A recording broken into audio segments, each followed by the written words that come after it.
No, I couldn't. Oh, come on. I'd really like to hear some of... The year was 1675. We were on a course towards the wreck of the Rattling Phlegm. Our days were filled with songs of the voyage and the untold riches we'd find at our destination. 2 months into our journey, we realized something was horribly wrong.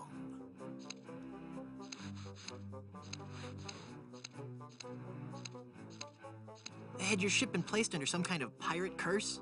Not as such, but we were cursed all the same.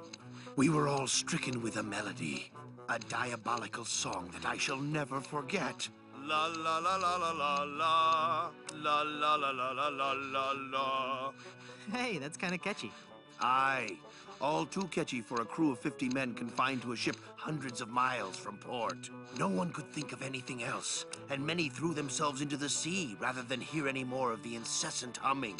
We returned with but 8 of our crew left. The doomed voyage of the Obsessivo-Compulsivo will haunt me forever. How'd you like to join my ever-growing pirate crew? Your crew? Why would I want to be on your crew? It's gonna be a blast. We're going to Blood Island. Sorry, Threepwood. As much as I'd love to be out at sea again, I could never serve a captain who wasn't a gentleman and who wasn't my equal.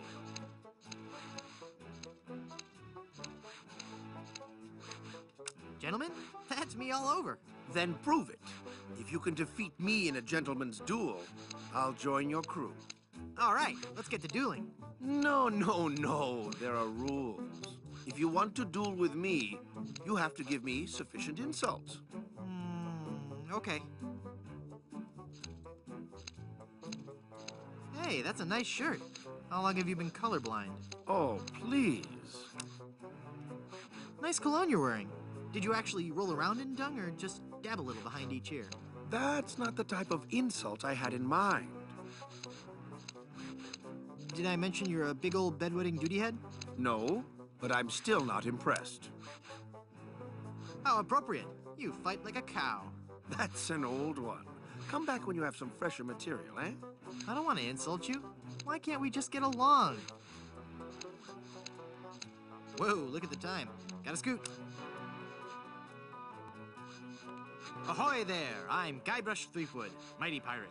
So, It's good to meet you, Mr. Bill. Bill? That's your pirate name, Bill? Cutthroat Bill. Oh, I see. Well, that puts a whole new spin on it, doesn't it? Are you ever going back to pirating? Maybe. Someday. If I find the right captain. Perfect. I'll be your captain. Onward to Blood Island and high adventure. Wanna come? You, a captain? Hardly. I'm the mighty pirate who defeated LeChuck. And what do you have to show for it? I've got a ton of cool stories. Treasure? Immense mounds of gold and diamonds? Solid gold scepters of power? Anything? Well, I've got these nickels. Wooden? Yeah. Some treasure hunter you are. You couldn't find gold in a jewelry shop. I bet I could find gold on this very island. How much would you bet? Well, I've got these nickels. Right. Come back when you have some real treasure to show me.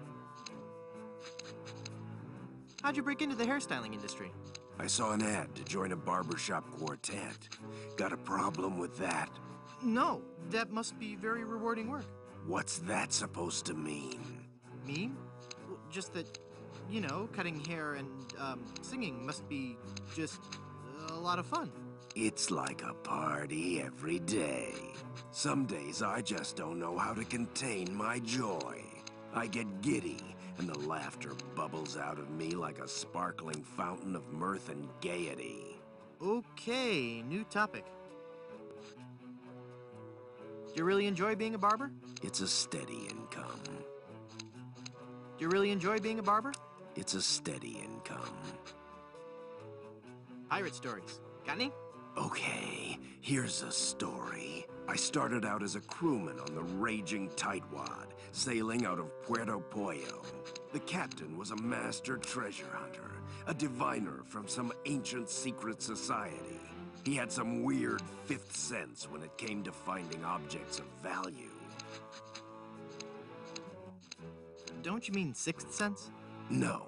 By some cruel trick of nature, he was born without taste buds. But his other senses took over and gave him an uncanny ability to find treasure. We left port without a map, guided only by the captain's keen senses. We spent the first week going around in circles, until we realized the crew's gold earrings were throwing the captain off. After we tossed all our jewelry, gold coins, and belt buckles overboard, we got back on course. Did you ever find any treasure? We sailed for 2 years, and had finally started back to Plunder Island. But just as we started to doubt him, he paid off. We found sunken treasure right off the coast. Wait a second. Was it an enormous pile of jewelry and gold coins and belt buckles at the bottom of the bay? Exactly. How did you know that? I just had a feeling. Say, what you eating there? Jawbreaker. Is it good? Yep. You don't say much, do you? Nope. Do you know any more pirate stories? Want the story about how I slit the throat of the annoying little pirate who kept asking me questions? Is something troubling you? That's a really good jawbreaker there, huh? Yep. Well, that's just terrific, isn't it? Yep. Boy, I sure could go for a jawbreaker right about now. Yep. I said I sure could go for a jawbreaker right about now.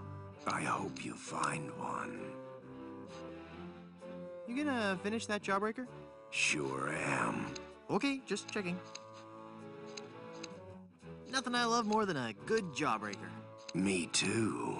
Yeah, see? When you look at it that way, we're really not all that different, you and I. Whatever. Could I have your jawbreaker? No. It's been a pleasure. Bye. You know, I really appreciate you taking the time to talk to me. I think we've bonded.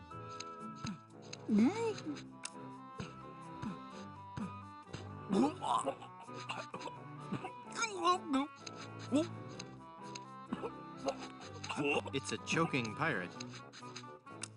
Hi.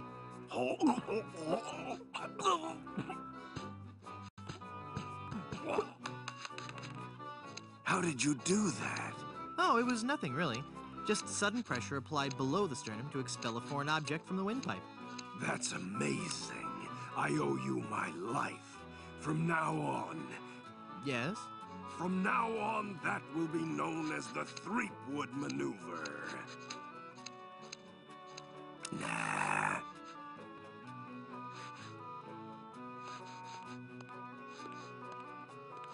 It's only got a little bit of spit and hair on it. Ugh, gross. It's got someone else's spit and hair all over it. It's a comb, probably made from the jawbone of some near-extinct sea mammal. It probably tastes like that blue stuff. Ah! Hands off that comb, or I'll have your bangs, you thieving dog!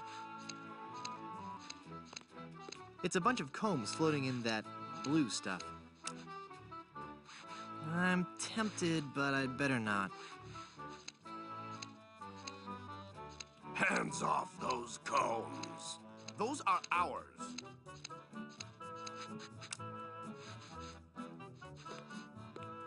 It's a rock, and it's a paperweight. Coiffures for the Discerning Pirate. Spring edition. Nah. I'll wait for the movie. Nah.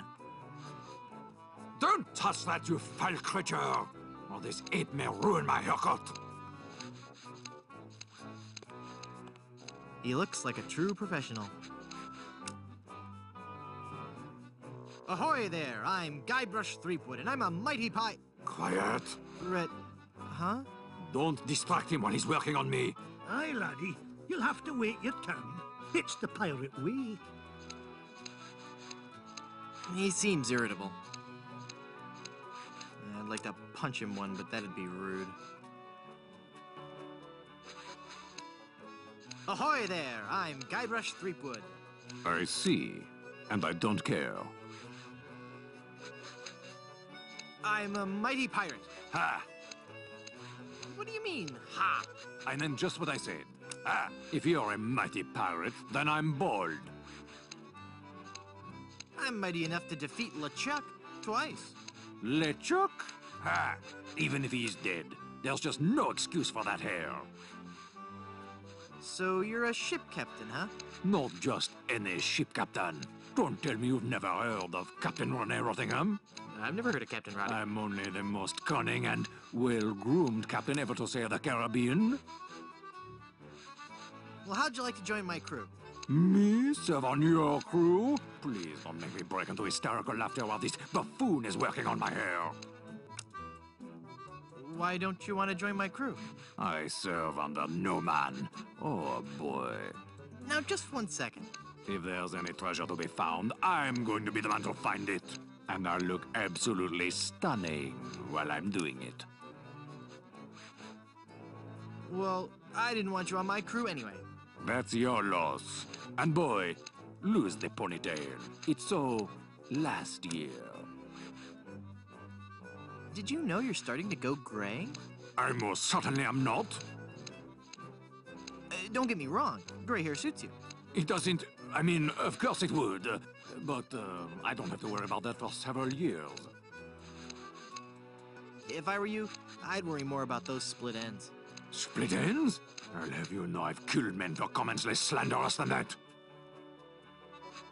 You've got a bald spot starting here in the back. What? You're lying, of course. If you say so. All I know is that there's definitely some kind of shine going on back here. You seem irritable. Is it from your dry scalp?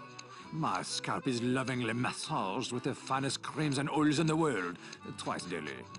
Yeah, that's a little more than I wanted to know.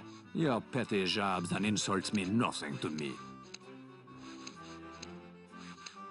They're doing great things with dandruff shampoo these days.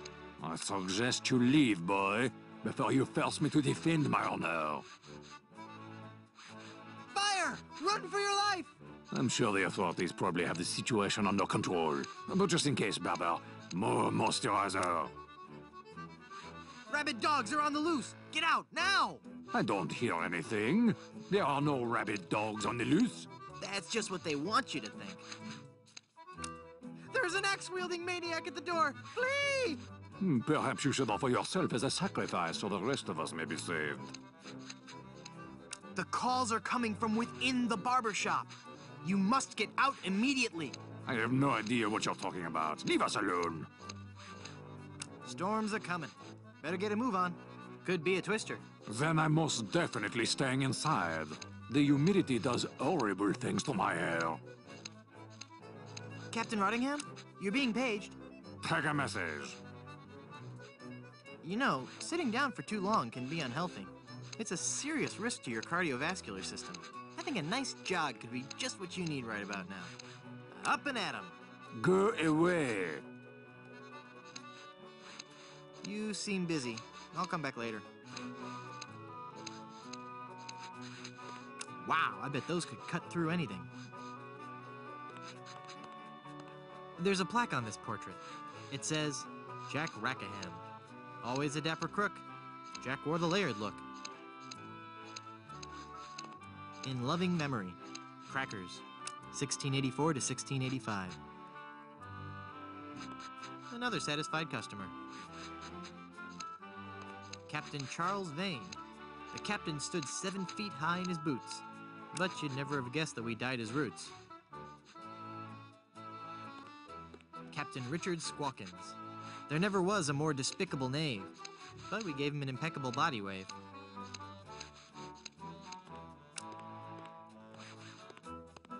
Captain Stede Gromit.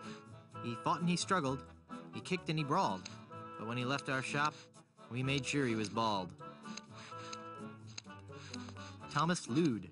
Here was a dangerous man when accosted, but he looked pretty good when his hair had been frosted. Rachel Squall. This lady we're certain was no debutante. She killed 20 men while she wore this bouffant.